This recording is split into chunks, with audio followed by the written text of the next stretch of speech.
रामकृष्ण हरी माऊली माऊली निघाले पंढरपूर विठुरायांच्या भेटीला। आषाढी वारीचा सर्वात शेवटचा, उत्साहाचा आणि तितकाच भावुक करणारा टप्पा म्हणजे वाखरी ते पंढरपूर प्रवास।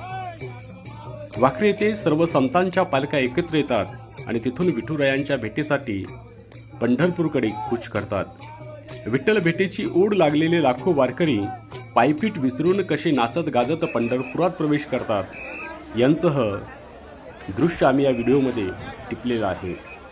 मुखात ज्ञानोबा माऊली तुकारामचा गजर आणि डोळ्यात विठ्ठल दर्शनाची असलेला हा अलौकिक सोहळा नक्की पहा। व्हिडिओ आवडल्यास लाईक करा, इतर माऊलीसोबत शेअर करा आणि वारीच्या अशाच अपडेट्ससाठी माऊली आपल्या चॅनलला सबस्क्राईब करायला विसरू नका।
Hey!